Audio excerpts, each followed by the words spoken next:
il piano per la mobilità elettrica in Sardegna. E questo lavoro è frutto dell'Hub Energia. L'Hub Energia è una delle strutture di elaborazione di Progress Progetto Repubblica, è formato da diverse persone, alcune sono qui e oggi interverranno e ci spiegheranno cosa si intende per il piano di mobilità elettrica. Altri sono anche lontani e non sono potuti venire perché è un gruppo piuttosto folto. Il Lab Energia, piuttosto che altri laboratori, sono quelli dove vengono elaborate le politiche innovative di Progress. E sono un organo molto importante per questo, perché chiaramente la nostra offerta deve essere all'avanguardia, come appunto quello del piano elettrico della mobilità. Adesso Francesco. Prego.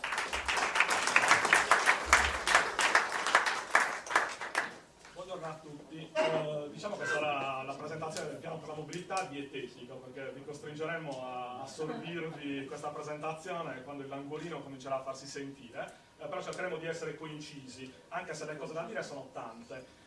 Intanto cosa vedremo? Il percorso che ci stiamo preparando ad affrontare è un percorso che parte da un diritto di cittadinanza, quale è il diritto alla mobilità. Molto spesso si considera la mobilità come una funzione del singolo individuo, di una comunità, invece noi lo vogliamo considerare come un vero e proprio diritto.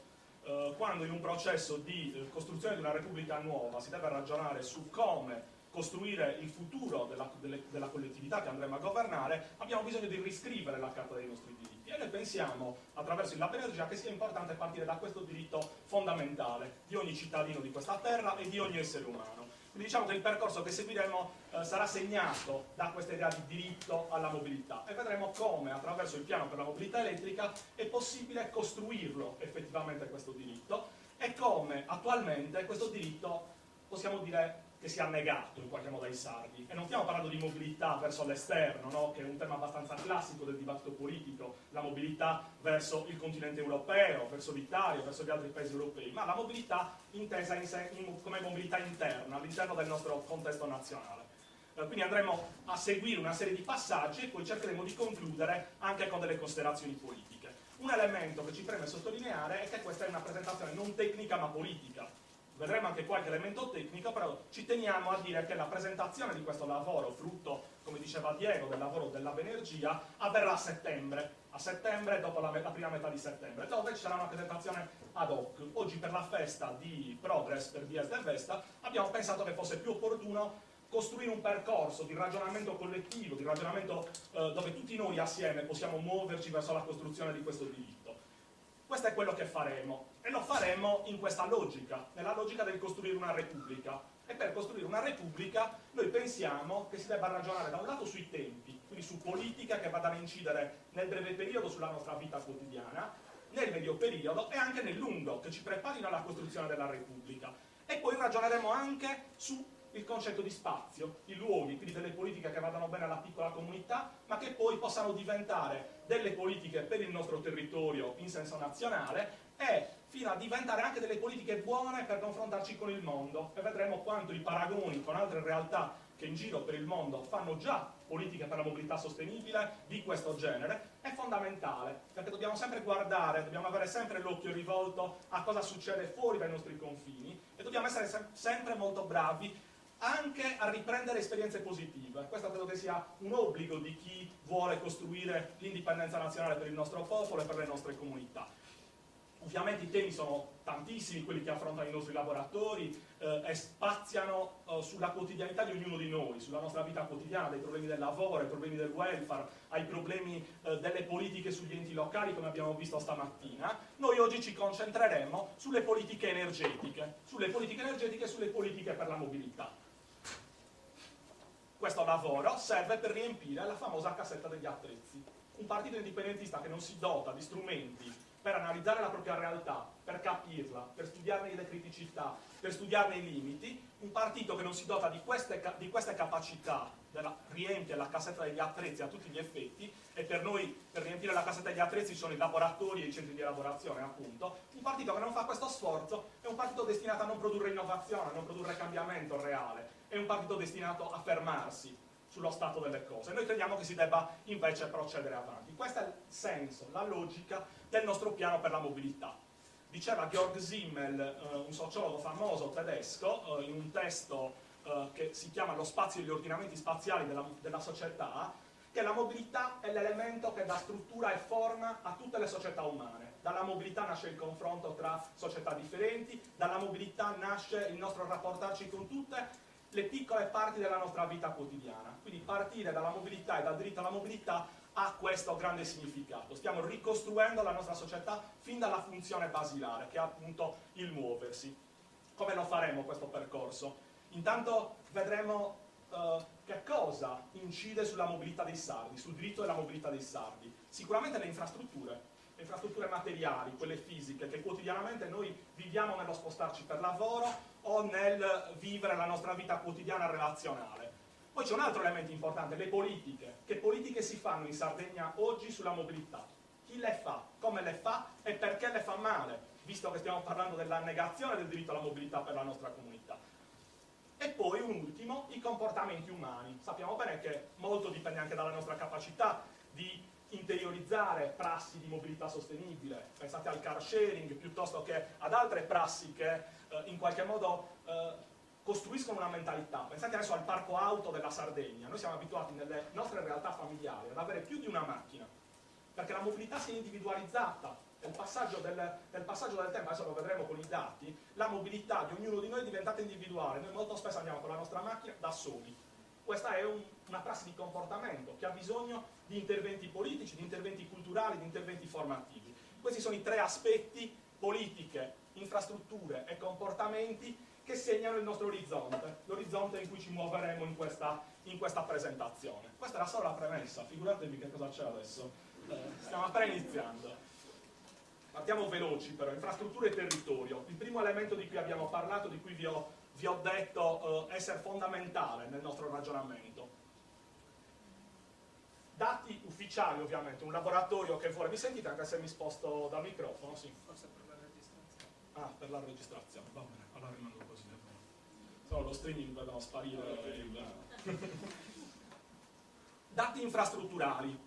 Oggi i dati infrastrutturali, noi vi presentiamo dei dati che sono dell'Istituto Tagliacarne di Ista, che misurano, fatta a 100 la media italiana, alcuni di voi queste cose le hanno sentite più volte, fatta a 100 la media italiana, misurano qual è il livello qualitativo e quantitativo delle infrastrutture presenti in Sardegna.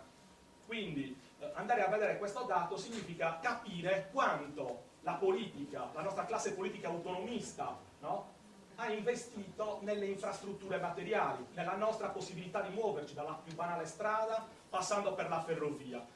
Questi sono complessivi, ve li lasciamo poi nella presentazione che pubblicheremo online, adesso non ci soffermiamo. Ci interessano alcune cose. Infrastrutture stradali. Fatta a 100 la media italiana, nel 2001 il parco infrastrutturale sardo era pari a 63, cioè la media delle nostre infrastrutture era il 40% più carente rispetto a quella italiana, che già a livello europeo non è una delle migliori. Se guardate cosa è successo dal 2001 al 2011, troverete che in Italia hanno investito in infrastrutture, in Sardegna l'esatto opposto, perché il nostro valore indice è passato nel giro di 10 anni dal valore di 63 al valore di 47,15, e non significa non aver tolto le strade in maniera fisica, significa non aver investito per il loro miglioramento, per la loro qualità, per la qualificazione di alcuni assi viari che in Sardegna hanno delle grandi criticità. Questo è il significato.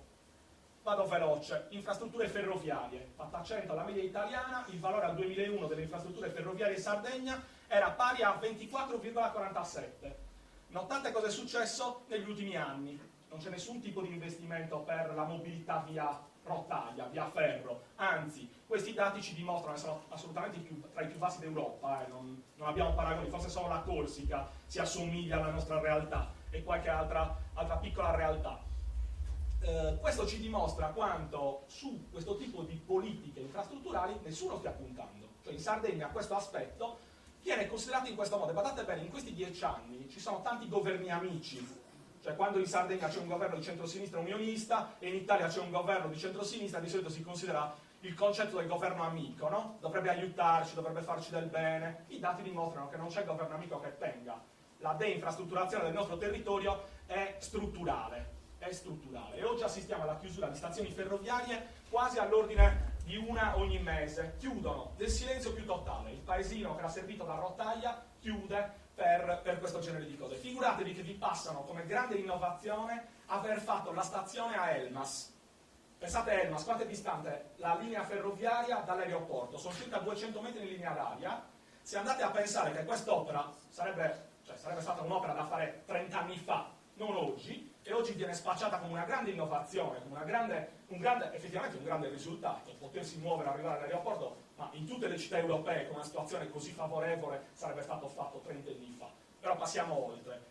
La rete ferroviaria, non sto a dirvi che il doppio binario della nostra rete è pari al 4% dell'intera rete, in un altro elemento che dimostra come non ci sia nessun tipo di investimento. Il doppio binario si ferma a Decimo, Mannu o a San Gavino, c'era il proseguio fino a San Gavino che è stato finanziato da delibere CIPE ma non è stato mai portato a termine. Per Oristano se ne parlerà per altre ere. Però in qualche cosa investono. Cioè, non è vero che lo Stato italiano non investe in infrastrutture in Sardegna, perché se andate a vedere le infrastrutture carcerarie, stranamente i nostri livelli saltano a livelli molto più alti. Questo 220 fatta 100 alla media italiana è ancora più alto. Dai nostri calcoli arriviamo a 300 fatta 100 alla media italiana. Quindi investono in un'altra mobilità, quella dei detenuti in regime speciale verso la Sardegna, che è un'altra forma di mobilità tanto cara allo Stato italiano. Questo giusto per un elemento di passaggio. Sulla questione infrastrutturale adesso passo la parola a Antonio che parla della parte delle infrastrutture energetiche. Okay, volendo parlare di un piano di mobilità elettrica è normale dover affrontare anche la questione relativa alle infrastrutture energetiche. Anche in questo caso, come per gli altri campi, diciamo che il livello dell'infrastrutturazione sarda è molto più basso di quello italiano. C'è una differenza rispetto al trend, cioè il trend, mentre negli altri casi che abbiamo visto con Francisco è negativo, cioè c'è un ulteriore peggioramento, stavolta sta migliorando, sostanzialmente imputabile quasi esclusivamente all'infrastrutturazione legata alla costruzione di impianti a energie rinnovabili. Quindi diciamo che sono da considerare quasi esclusivamente degli interventi fatti dai privati. Parlando di energia elettrica, tutti noi sappiamo, perché è una conoscenza diffusa, il fatto che la Sardegna produce più energia di quanta ne consumi. Per esempio, se andiamo a vedere i dati del 2011 di Terna, ci dicono che noi produciamo 13.000 gigawattora, ne consumiamo 12.500 più o meno. Cosa ne facciamo di questa altra energia? In parte sono le perdite, quello è normale, però in parte noi la vendiamo, ne vendiamo qualcosa alla Corsica, qualcosa la vendiamo all'Italia. Quindi, cosa possiamo dire? Siamo tranquilli, va tutto bene? Non tanto. Questo vuol dire che noi siamo autonomi da un punto di vista energetico. Di certo non possiamo dire di essere indipendenti, perché se andiamo a vedere le fonti di produzione di energia elettrica, per la stragrande maggioranza, l'85%, l'energia elettrica prodotta in Sardegna è da fonte termoelettrica tradizionale. Questo significa che noi dobbiamo importare comunque delle materie prime per poter produrre questa energia. Noi riteniamo che un partito politico indipendentista non possa che puntare all'indipendenza della Sardegna. Quali sono le fonti energetiche di cui dispone veramente la Sardegna, che sono economicamente valide e facili da sfruttare, se non quelle legate alle energie rinnovabili? Quindi andiamo a vedere anche il fatto che noi consideriamo, cioè è opinione diffusa che la Sardegna abbia una dotazione di impianti di energie rinnovabili piuttosto importante.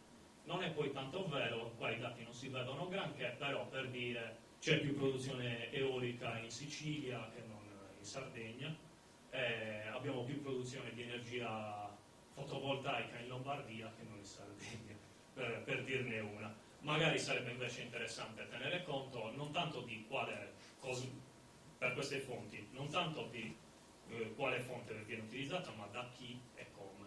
Cioè il problema in Sardegna più che altro è l'assenza o la quasi assenza di attori sardi che facciano degli interventi in questi settori che abbiano delle ricadute effettive e complete sul territorio sardo. Quindi dal nostro punto di vista sarebbe importante che ci fosse una tendenza a rendere energeticamente indipendente la Sardegna.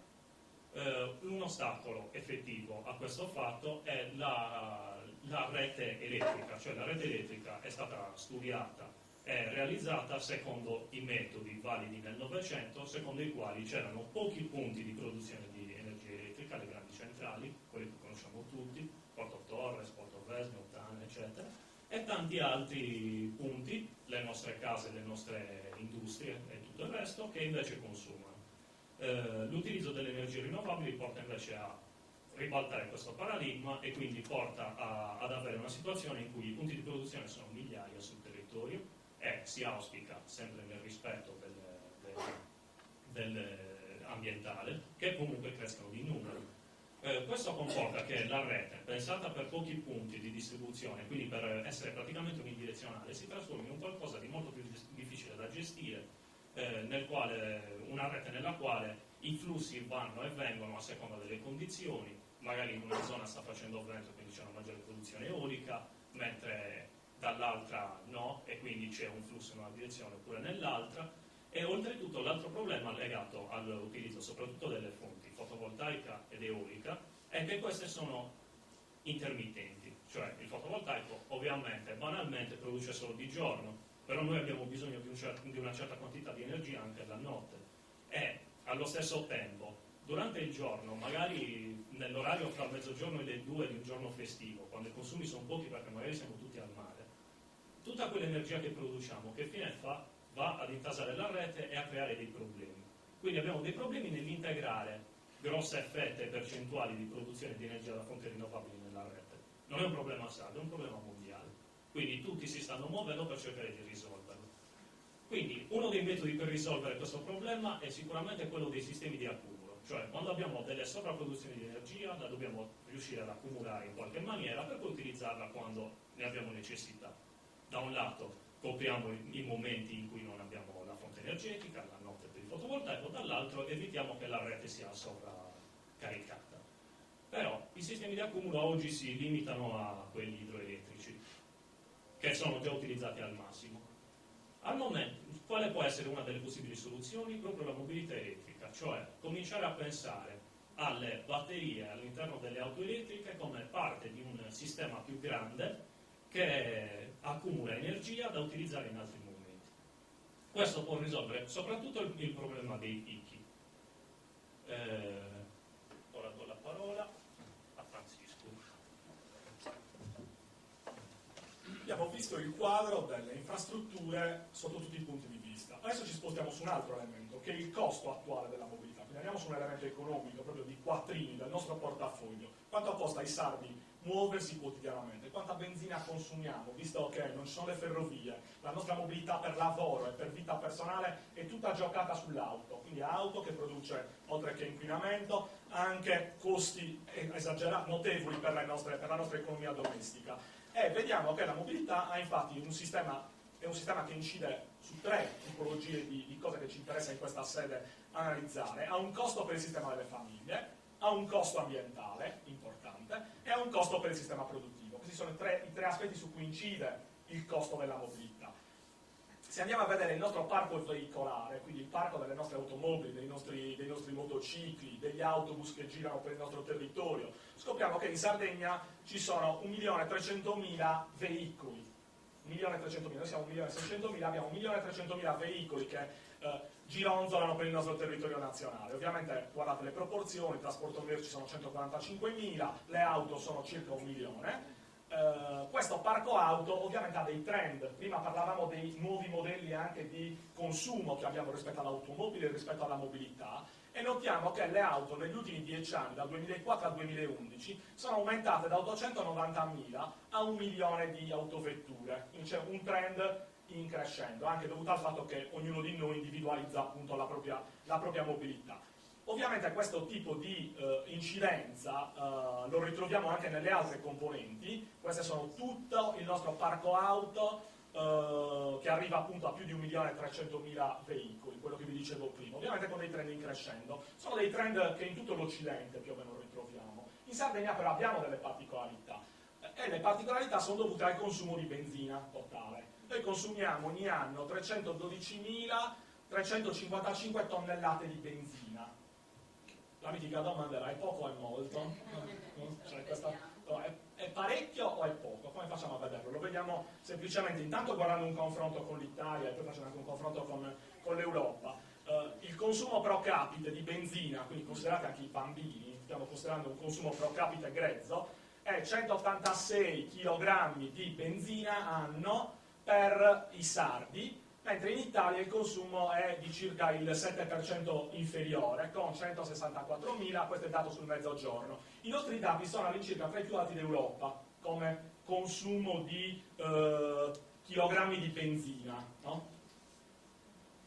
Per il parco veicolare, quindi il consumo benzina per numero di automobili, anche in questo caso troviamo un dato che vede la Sardegna con 200 kg per auto consumati, 250 quasi, contro i 200 italiani, quindi abbiamo dei livelli più alti di consumo. Ovviamente tutto è dovuto anche al sistema infrastrutturale e alla vastità del nostro territorio nazionale. Questo ve lo devo far vedere dopo avervi detto una cosa. Tutto quel consumo di benzina genera un costo sociale e un costo economico. A quanto ammonta, l'avete già visto, a quanto ammonta questo costo rispetto al nostro sistema economico annualmente? Ammonta a 750 milioni annui di consumo per la nostra mobilità. Questo è il prezzo del nostro diritto a muoverci. Questo è il prezzo, fatte salve le caratteristiche infrastrutturali del nostro sistema ferroviario, del nostro sistema di politiche pubbliche per la mobilità, della nostra capacità di comportarci e di utilizzare al meglio le nostre macchine per fare il viaggio assieme agli altri. Tutto questo genere di comportamenti ci dà alla fine questo costo, ovviamente un costo stimato che abbiamo arrotondato per ragioni di ragionamento, e secondo voi è notevole, piccolo, basso, alto, si può ridurre, ce lo possiamo permettere, è troppo? Cosa vi sembra? Il bilancio della Regione Sardegna è di circa 8 miliardi di euro. Quanto incide la mobilità sul bilancio della Regione Sardegna? Il 10%. Pensate al sistema delle imprese, costrette a mobilitare merci per le esportazioni ormai totalmente su gomma. Qualsiasi merce esca dalla Sardegna, ovviamente dovete pensare non solo all'impatto economico ma anche all'impatto ambientale, fondamentale. Siamo in un periodo in cui l'Unione Europea pretende che si costruiscano strategie serie di riduzione delle emissioni di CO2 e in Sardegna paradossalmente non si affronta il grande tema della mobilità, che è quello che ha maggior impatto sulle emissioni di CO2. 750 milioni di euro, 500 euro per abitante. 500 euro per abitante, compresi bambini e vecchietti, insomma, tutti quanti. Anche questo è poco o molto, ce lo possiamo permettere, possiamo incidere su questa cifra, possiamo mettere mano con politiche e con interventi strutturali in maniera tale da andare a incidere su questo costo sociale. Che cosa ne avremmo in più, oltre a una qualità ambientale migliore? Sicuramente ne avremo un ritorno economico e sicuramente potremo averne anche un ritorno in termini di capacità di innovazione. Adesso vedremo come. L'auto elettrica, come vi diceva Antonio, è uno dei meccanismi che ci permette non solo di incidere sul nostro sistema energetico, quindi per cercare di utilizzare i picchi delle nostre produzioni da fonti rinnovabili, ma ci permette fondamentalmente, come ci diranno adesso, di intervenire su quel costo. E adesso cercheremo di spingerci un po' più nel nostro oggetto di discussione. Passo la parola di nuovo ad Antonio. Allora, quindi l'auto elettrica, le differenze rispetto ad un'auto standard, diciamo benzina o a gasolio, diciamo che sono banalmente nella forza motrice, nella tipologia di motore e nella necessità di batterie per accumulare l'energia elettrica che viene utilizzata per muovere il mezzo. Cosa possiamo dire? Che un'auto elettrica ha delle caratteristiche che sono interessanti, cioè il fatto di permettere di abbattere i costi a chilometro per il carburante. Questo è qualcosa di interessante da un punto di vista economico. Permette di diminuire la produzione di inquinanti in funzione del tipo della maniera in cui è stata prodotta l'energia elettrica, ovviamente. Cioè, se l'energia elettrica prodotta da fonti fossili non è cambiato poi così tanto. Se invece andiamo ad utilizzare delle fonti più pulite, andiamo ad incidere seriamente e nettamente sulla questione ambientale, oltre ad incidere anche da un punto di vista economico, perché torniamo a dire le fonti fossili vengono dall'esterno sostanzialmente e quindi comunque sono un costo per la comunità sarda. D'altro canto però abbiamo un problema legato ad alcune criticità delle auto elettriche, che sono un qualcosa che si sta mano a mano affermando, però ha ancora delle grosse criticità legate al prezzo di acquisto, che è particolarmente alto. Diciamo che bene o male un'auto elettrica costa il doppio se non il triplo di un'auto di pari caratteristiche tradizionale, problemi legati all'autonomia e problemi legati ai tempi di ricarica, cioè ai tempi di rifornimento. Per quanto riguarda la questione del prezzo, bisogna fare una serie di valutazioni che in parte sono contenute anche qua, cioè non si può considerare, è bene considerare anche i mezzi di locomozione come degli investimenti. Un investimento non si chiude solo nel costo di acquisto iniziale, ma deve tenere conto anche di costi di esercizio. Se io per una percorrenza standard, diciamo di 11.000 km anno, con una macchina a benzina spendo 1.000 euro di carburante e per una elettrica ne spendo 380, questo è un fatto da tenere in conto. Il fatto che non si paghi il bollo per una macchina elettrica è altrettanto da tenere in conto, che la manutenzione, i costi di manutenzione e quelli di assicurazione del mezzo siano minori, ugualmente sono da tenere in conto. Tutto ciò detto, allo stato attuale, senza un sistema incentivante performante, comunque un'auto elettrica ha dei costi molto superiori a quelli di un'auto standard. Comprando l'energia in retta. Sì, io sto facendo sempre riferimento a comprare l'energia in rete ad un prezzo anche al prezzo standard a cui lo paghiamo a casa, diciamo 25 centesimi a kilowattora. Quindi facendo un confronto, questo è un confronto fra due auto di pari categoria, non per fare pubblicità a questa tipologia di auto, però questo abbiamo trovato. I costi d'acquisto sono evidentemente diversi, in maniera evidente, però vediamo anche i costi di manutenzione, quanto incidono, il bollo ha una sua certa incidenza, l'assicurazione ugualmente. Del costo del carburante abbiamo parlato prima. Per fare un esempio terra a terra che riguarda me in prima persona, io stamattina sono venuto a Sant'Andrea Frius. Se io fossi venuto con un'auto elettrica avrei speso 5 euro. Anzi, diciamo che io stamattina sono venuto e stasera me ne torno a casa. Per tornare avrei speso 5 euro ricaricandola qua a Nuoro. All'andata, siccome io ho un impianto fotovoltaico sopra casa mia, non avrei speso niente. Cose da tenere in conto. Altra criticità, l'autonomia. L'autonomia delle auto elettriche diciamo che si aggira fra i 70 e i 120 km con un carico con la batteria carica. Effettivamente sono pochi rispetto agli standard che noi richiediamo da un'autovettura, però d'altra parte è da dire che la percorrenza media giornaliera di un'auto si aggira sui 50-60 km. Non tutti noi in realtà utilizziamo l'auto in una maniera molto continuativa per grandissime distanze tutti i giorni. Il problema comunque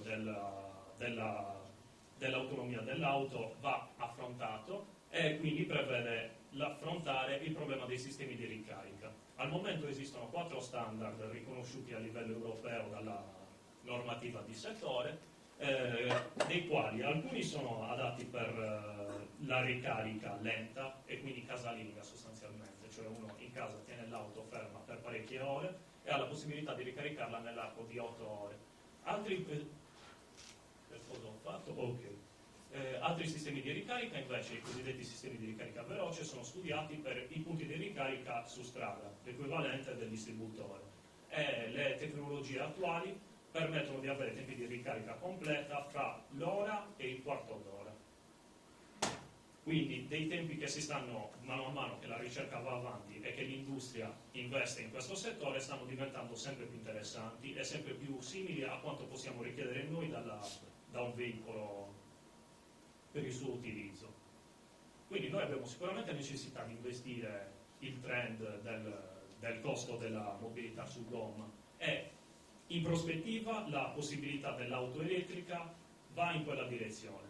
È ovvio che però c'è bisogno di un intervento politico che spinga in una determinata direzione. Cosa succederebbe al sistema elettrico sardo se noi riuscissimo ad attuare un sistema di incentivazione dell'auto elettrica? Noi potremmo immaginarci un aumento del consumo elettrico, ovviamente, perché parte dei consumi attualmente sui carburanti andrebbero ad incidere invece sul sistema elettrico. Però non è un aumento così incredibile, 1 gigawattora. Abbiamo detto che la Sardegna l'anno scorso ha esportato più o meno 1 gigawatt,3, qualcosa di questo tipo, non ricordo il preciso, però comunque siamo su quell'ordine di grandezza, diciamo che già lo produciamo. In più abbiamo la possibilità di incrementare ulteriormente la nostra dotazione di produzione di energia elettrica da fonti nostre, utilizzando questo sistema. In particolare abbiamo necessità di studiare un sistema che sia anche intelligente, quindi che vada nella direzione delle cosiddette smart grid di cui tanto si parla oggi, nelle quali si cerca di gestire in maniera abbastanza centralizzata sia la produzione che i consumi.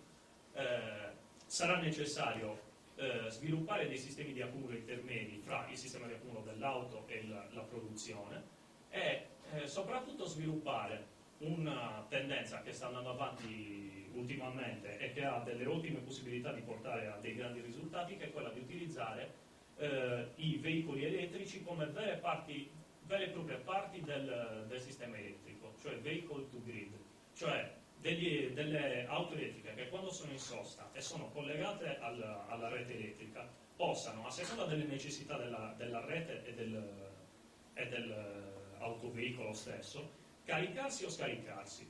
Cioè, io ho l'auto ferma in garage perché di sera sono rimasto a casa, ce l'ho carica perché durante il giorno l'ho caricata. La rete ha bisogno di energia perché il fotovoltaico ovviamente non sta funzionando e l'eolico magari non va bene perché è un giorno che non c'è tanto vento. L'energia che ho accumulato io la rendo alla rete per ciò che serve alla rete. Poi verrà ricaricata nel momento in cui avrò necessità io. Questo permetterebbe di risolvere il problema dei picchi di produzione di cui abbiamo parlato prima, legati principalmente al fotovoltaico, ma in parte anche all'eolico. E quindi portarlo ad una situazione più mediana, che è sicuramente migliore per la rete.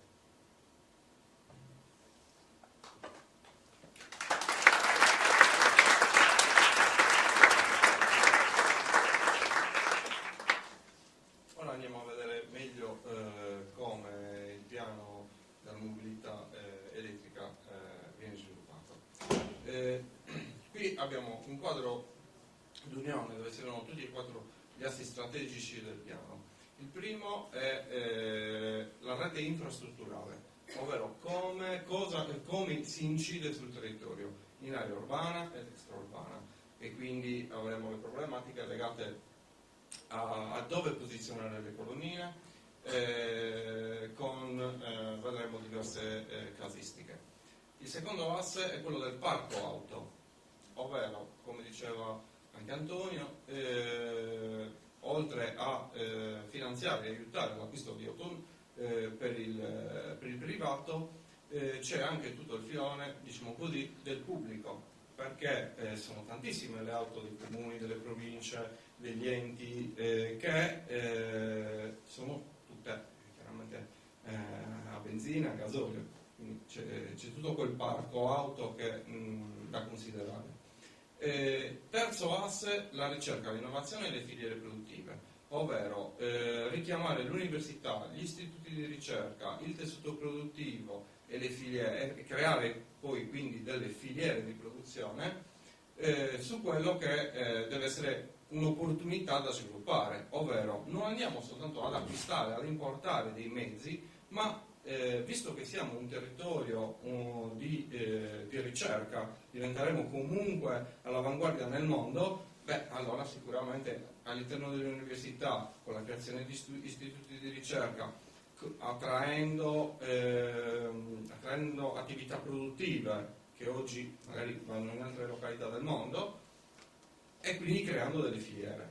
Il quarto asse è quello delle politiche di sensibilizzazione, perché noi possiamo mettere su un bellissimo progetto, un bellissimo piano con tutti gli assi che abbiamo visto, ma se non informiamo e formiamo le persone all'utilizzo di questi, mi viene da dire utensili, sono macchine, sono automobili che ci servono per muoverci, però, come ricordava prima Francisco, viaggiamo tutti da soli nell'auto, eppure probabilmente incidendo sull'informazione, sulla formazione con un'adeguata comunicazione, si potrebbero modificare le abitudini di tutti noi sardi, che siamo abituati alla fine a un certo tipo di mobilità. E quindi un'agenzia della comunicazione, la formazione e strumenti ICT, cioè gli strumenti che abbiamo, quelli di sviluppo elettronico, quali per esempio le app che abbiamo nei cellulari, e questo. Chiaramente la presentazione ufficiale del piano in maniera più sostanziosa avverrà a settembre, questo lo ricordo. Allora, andiamo a vedere il primo asse, quello delle infrastrutture. Sicuramente dobbiamo dividere tra dimensione urbana e dimensione extraurbana. Prendendo spunto dal piano che abbiamo visto per l'Estonia, che tanto per verrà esplicato meglio, ha il doppio dei chilometri quadrati della Sardegna e poco meno 1.300.000 abitanti. In Estonia, nei centri urbani, hanno almeno una colonnina nei centri che arrivano a 5.000 abitanti per andare a crescere. E quindi c'è una disposizione capillare nel territorio di punti dove poter ricaricare. Questo è fondamentale, perché se io mi muovo da Sant'Andrea Frius per arrivare a Nuoro, piuttosto che da Monferrato, devo trovare i punti di ricarica, perché altrimenti la mia possibilità di movimento viene alterata, non è ampia, e quindi questo è importante. Poi nella dimensione extraurbana, sempre prendendo spunto dall'Estonia, che è molto vicina come caso nostro, possiamo dire che loro nelle grandi strade di comunicazione hanno una colonnina ogni 60 km.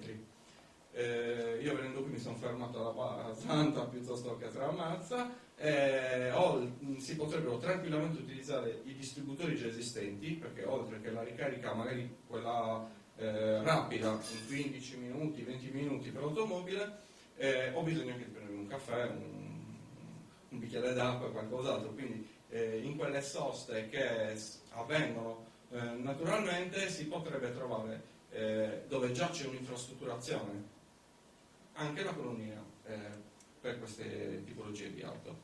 Qui c'è, secondo asse, l'istituzione di un fondo per l'acquisto di auto elettriche. Chiaramente questo è uno degli assi veramente importanti. Perché oggi, come ci potrebbe vedere Gian Antonio, acquistare un'auto elettrica è assai oneroso rispetto all'acquisto di un'auto a carburanti.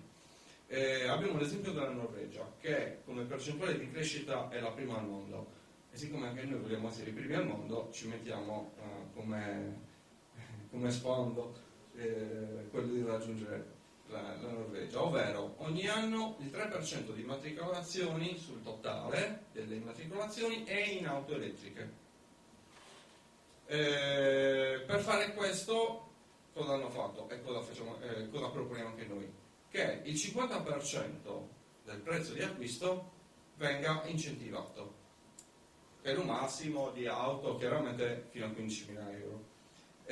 Questo comporterebbe per la regione autonoma della Sardegna una spesa annuale di 10.500.000 euro, che per politiche di tutela in generale per la RAS sono spese abbastanza di norma, diciamo, e si avrebbe un risparmio annuo di carburante di 223.500 litri di benzina all'anno attraverso questo. E quindi qui abbiamo il parco, come creare questo parco auto.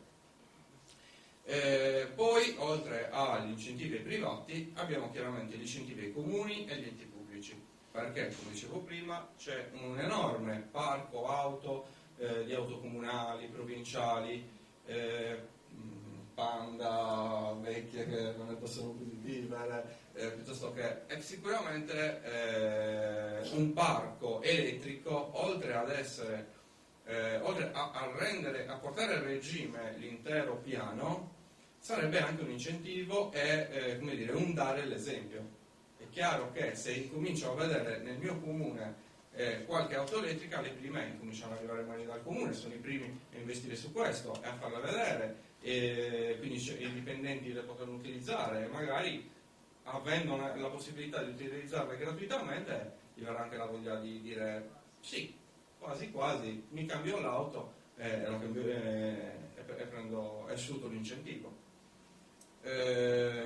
Politiche sociali, ci sono tantissime associazioni che lavorano sul sociale, che assistono dei malati piuttosto che handicapati, eccetera, eccetera. Anche lì i mezzi vengono, ci sono degli aiuti già per questi mezzi. Ecco, sicuramente gli incentivi andrebbero a coprire tutte queste politiche.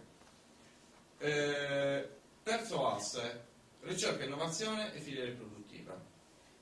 Le azioni da portare avanti sono quelle di attrarre attività produttive, ovvero se la Sardegna diventa una piattaforma di mobilità elettrica, sarà più facile per l'azienda che vuole investire dei capitali essere attratta dal luogo e quindi venire a investire in Sardegna piuttosto che andare in Estonia, in Norvegia o da altre parti, perché qui si può fare ricerca, si può fare anche e produrre. La creazione di centri di ricerca, chiaramente quello è fondamentale, perché a fianco all'industria che vorremmo attrarre ci deve essere un centro di ricerca che permette a questa industria di essere all'avanguardia nel mondo, di innovare, e abbiamo visto che in questo campo c'è tantissimo da innovare, che sia appena all'inizio. Quindi la proposta è anche fondata sul fatto che sappiamo che questo è un ambito di lavoro, di economia, di quant'altro, che nel mondo andrà nei prossimi anni a incentivarsi. Mettersi in una posizione di visibilità e di innovazione vuol dire anche essere all'avanguardia e quindi attrarre. E poi chiaramente territorializzare la filiera, che chiaramente avrà bisogno di un indotto e di tante altre necessità, e lascio a voi anche pensare a 1000 altre possibilità su questo. Appunto, l'apertura di un centro di ricerca sulle vetture elettriche sarebbe fondamentale nel piano di mobilità che abbiamo immaginato. E poi il quarto asse, quello delle politiche di formazione e di sensibilizzazione. Probabilmente già oggi i bambini alle elementari escono che sanno la differenza tra un pannello fotovoltaico e uno solare termico. 5 anni fa lo diceva mia zia, non capiva. Un pannello che produce energia elettrica, un pannello che produce acqua calda per gli usi domestici. Chiaramente investire nelle nuove generazioni sarà fondamentale nella conoscenza di questi strumenti. Altrettanto importante sarà una campagna di sensibilizzazione attraverso le televisioni, i giornali, che faccia arrivare a tutti il messaggio e che faccia comprendere bene che questo piano ha una sua importanza, che porta la Sardegna in rilievo e che quindi sarà normale vedere auto elettriche per le nostre strade. Quindi anche la signora di 95 anni, piuttosto che 105, ne capirà le motivazioni e come si chiamano. E poi l'integrazione con le politiche ICT, e quindi tutta l'informatizzazione che c'è dietro. Per esempio, sicuramente le auto stanno andando verso un'informatizzazione. Ormai i navigatori satellitari piuttosto che altri strumenti sono integrati nell'auto, però in un futuro prossimo e neanche tanto lontano le auto saranno veramente collegate a rete, nel senso rete web. La doppia rete, quella elettrica che ci prospettava Antonio, cioè di gestione delle batterie che prendono e cedono, e l'integrazione con la rete web permetterebbe una gestione dei flussi e della rete molto migliore, perché chiaramente io posso anche organizzare le mie uscite, l'auto saprebbe più o meno le mie abitudini e quindi si può più o meno programmare i tempi di ricarica e i tempi di scarica, e quindi per esempio. E adesso lascio la quarta parte a Francisco.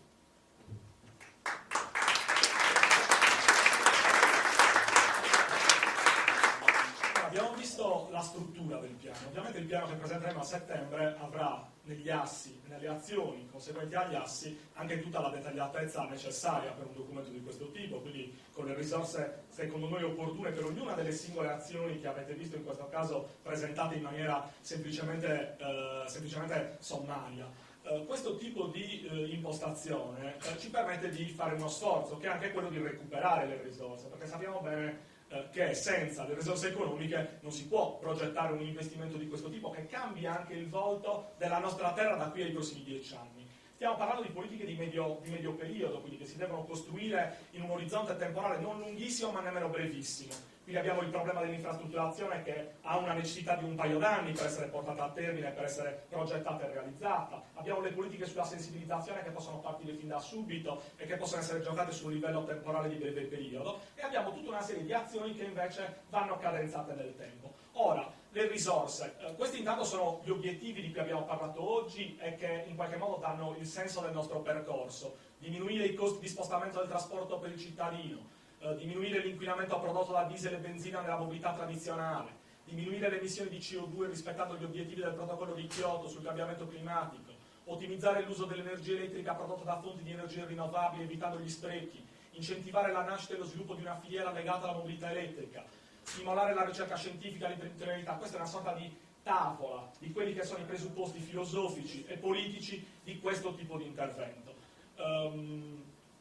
Ovviamente adesso non mi soffermo perché l'ora è già tarda, però vi volevamo anche presentare un esempio su come questo tipo di politiche si integrino alle filiere produttive, e volevamo farvi l'esempio di come questo tipo di interventi possa integrarsi benissimo alla filiera turistica. Pensate a quanta mobilità genera il turismo e i turisti che vengono in Sardegna durante i 3 mesi estivi, e pensate all'impatto di quella mobilità su le medesime voci di cui abbiamo parlato prima. Un intervento di questo tipo sostanziale, noi non parliamo delle solite politichette della regione autonoma della Sardegna micro, oppure del lasciare il comune a se stesso a comprarsi l'auto elettrica. Noi parliamo di un investimento sostanziale su cui la regione Sardegna dovrebbe investire una quantità di risorse che adesso vedremo a che cosa ammontano. Dovrebbe essere un piano per la mobilità elettrica che cerca di cambiare la Sardegna da un certo punto di vista. E le integrazioni con alcune filiere produttive darebbero luogo anche a degli indotti occupazionali, di nuova imprenditoria, di sviluppo di una filiera produttiva sostenibile legata al turismo molto interessante. Adesso non ci soffermiamo su questa cosa per ragioni di tempo, però ne riparleremo magari a settembre. Non vi piace? Questa è la slide più bella che abbiamo preparato. Nei giorni scorsi avrete visto Cappellacci che dal sito della regione rilanciava di un incontro avvenuto a Monaco di Baviera con la dirigenza di BMW, dove lui diceva che finalmente BMW potrà venire in Sardegna a presentare i suoi nuovi modelli di auto elettrica, e potrà nascere anche un confronto buono con un'impresa importante del settore. Ora, noi a Cappellacci semplicemente proponiamo un'altra cosa. Siccome in questo periodo siamo in fase di definizione del bilancio della programmazione europea 2014-2020, noi la proposta che faremo a settembre sarà quella di smetterla con gli annunci da comunicato stampa e che si inizino a stanziare le risorse per un progetto serio, non per delle cose spot che servono per guadagnare pagine sui giornali e per farsi belli, ma che si avvii un processo di cambiamento anche nella pianificazione delle risorse. La Sardegna è uno dei posti in Europa a basso tasso di innovazione. Se andate a vedere i rapporti europei che valutano una serie di indici e di indicatori, troverete che la Sardegna è annoverata tra le regioni low innovators, cioè siamo a basso livello di innovazione, abbiamo una bassa spesa sul PIL in innovazione e ricerca, sia sulla parte pubblica che sulla parte privata. Questi sono dei dati che bisogna invertire, ma non si invertono con le politiche di breve periodo, si invertono con delle politiche strutturali, degli obiettivi chiari e dei target da raggiungere di un certo livello. Dove troviamo le risorse? Allora, noi abbiamo fatto un piano che prevede intanto l'utilizzo delle risorse europee. perché adesso vedremo anche nel caso dell'Estonia le risorse sono state prese in gran parte da quel tipo di provenienza, quindi fondi strutturali e soprattutto POR-FESR per la parte relativa agli investimenti. Quindi nel periodo di programmazione 2014-2020 attualmente la Regione Sardegna sta costruendo i documenti di pianificazione di spese, di assegnazione delle risorse. Il documento unico strategico è il documento che decide, quindi in questo momento si sta decidendo come spendere il 1.400 milioni del POR-FESR per il prossimo settennio. È in questa fase che bisogna inserire una proposta di questo genere per interrompere la serie di promesse, per vederli nero su bianco i dati, e di cui bisogna parlare di queste cose. Nella parte dei fondi a gestione diretta dell'Unione Europea è un'altra buona fonte di finanziamento per il nostro piano sulla mobilità elettrica. Sono tutte quelle risorse che non ci arrivano a casa, non sono il POR-FESR che è frutto di uno stanziamento europeo per la Regione Sardegna che noi dobbiamo spendere, siamo chiamati a spendere e di solito spendiamo male. I fondi a gestione diretta dell'Unione Europea sono fondi a cui bisogna accedere per progetti seri, elaborati seriamente, con una certa cura. Quella è l'altra fonte a cui possiamo accedere. Già ci sono nel periodo di programmazione precedente diversi progetti che finanziano esperienze di questo tipo. Guardate questo, ve lo metto non per altro, perché ci sono due aziende che forse conoscete, Endesa e Enel. Cioè Endesa e Enel in giro per l'Europa fanno dei bellissimi progetti per lo sviluppo della mobilità elettrica, mentre in Sardegna sappiamo bene che cosa significa Endesa. Endesa significa ancora centrali con non so adesso che cosa bruciano di preciso, ma potremmo soffermarci. Endesa significava in Sardegna per tanti anni un determinato tipo di processo di sviluppo e di visione di sviluppo. Questo è il nostro quadro. Ovviamente adesso ve lo presentiamo in maniera sommaria. Il POR-FESR prevede per la Senergia 150 milioni nei prossimi 7 anni di investimenti in politiche energetiche. Noi nella nostra proposta chiediamo che la metà di questo fondo, il 50%, abbia un obiettivo chiaro, che vada a incidere sul diritto alla mobilità. Quindi che il 50% di quella quantità di risorse, ovviamente poi avete visto che le politiche per la mobilità riguardano una serie di aspetti vasti, dalla produzione di fonti di energia rinnovabile a tutta un'altra serie di aspetti. Noi chiediamo che un piano della mobilità elettrica ben strutturato prenda da questa parte di 150 milioni del prossimo settennio almeno il 50%, quindi 70 milioni di euro che abbiano il vincolo di supportare questa rete di interventi che vanno effettuati sugli assi che abbiamo visto. Poi pensiamo, da delle stime che abbiamo fatto, che si possano recuperare dai 10 ai 15 milioni in quota parte da progetti europei presentati sui fondi a gestione diretta dell'Unione Europea. Poi pensiamo che ci sia una quantità di risorse pari a 20 milioni recuperabile da diverse voci di spesa della Regione Sardegna che vadano in questa direzione, soprattutto dalla parte legata alla mobilità e ai trasporti. E poi abbiamo fatto delle stime anche sui possibili investimenti privati, vedendo delle altre realtà europee come progetti di questo tipo hanno attirato investimenti, come vi diceva prima Diego, e abbiamo fatto delle stime che ovviamente, essendo ancora molto provvisorie, non rendiamo pubbliche fino a settembre.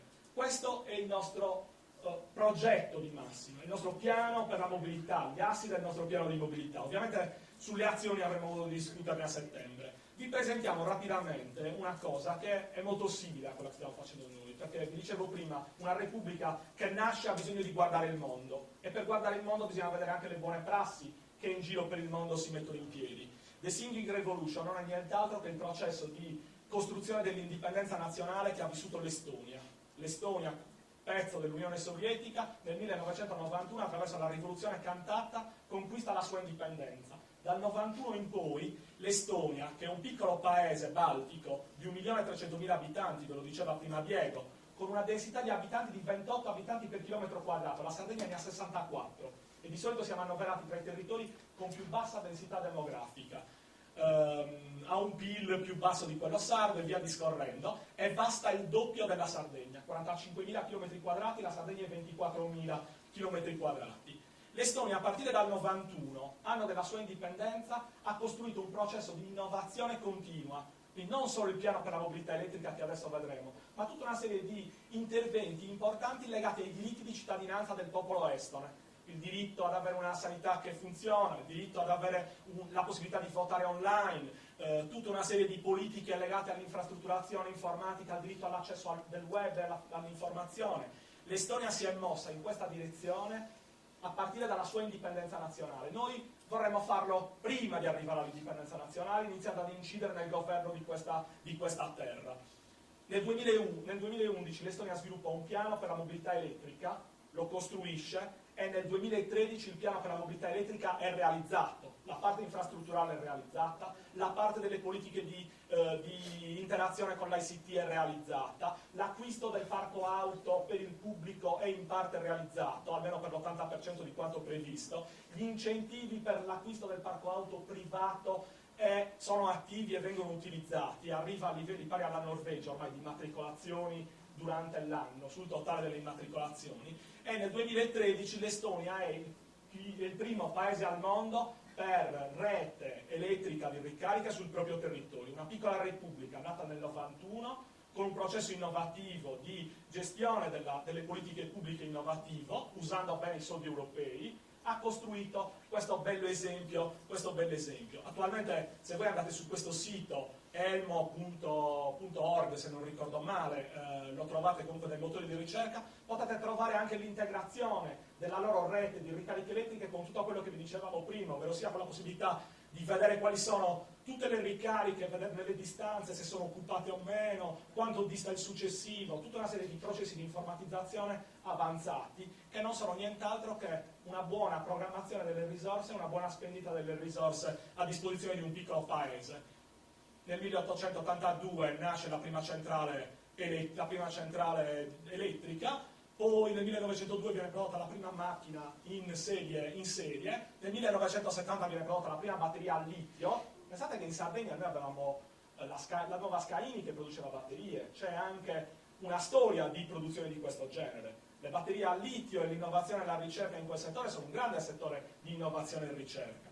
Nel 1980 il primo parco eolico inizia a funzionare e nel 2012 la piccola Repubblica Estone può vantarsi di avere la rete per la mobilità elettrica più strutturata al mondo.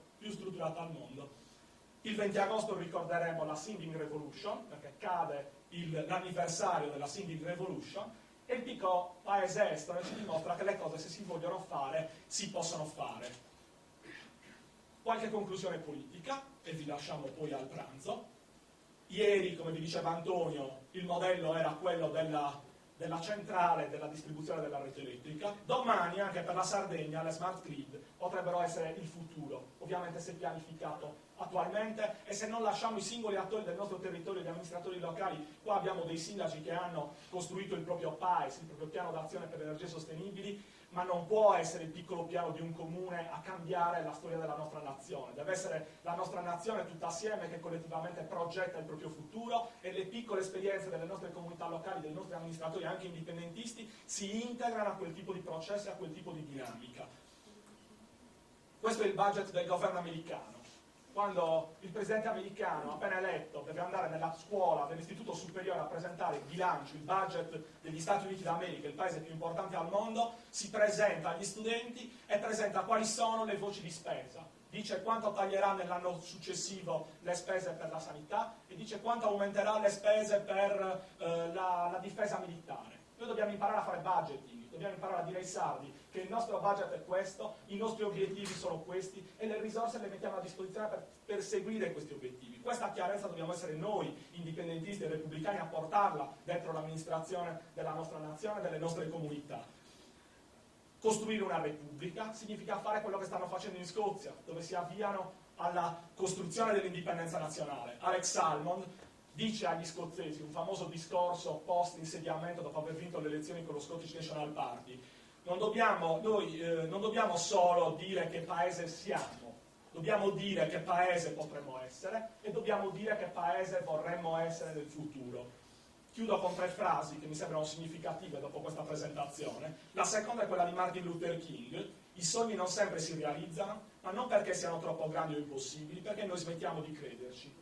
Noi abbiamo smesso di credere che sia possibile progettare un futuro in questa terra e molto spesso il fatalismo vince sulla capacità di innovare e di rimettere in gioco meccanismi di cambiamento. E allora Thomas Sankara ci diceva, famoso presidente del Burkina Faso, ci diceva una frase che secondo me ancora dà il senso a tutto questo percorso che vi abbiamo presentato, anche a questi 2 giorni di Dias de Festa, ci dà il senso per il nostro processo di costruzione di autodeterminazione nazionale e di costruzione della nostra Repubblica. Noi dobbiamo osare inventare l'avvenire, oggi siamo qui per farlo e lo faremo tutto il giorno, domani, e continueremo a farlo tutti questi giorni fino alla costruzione della Repubblica. Grazie a tutti.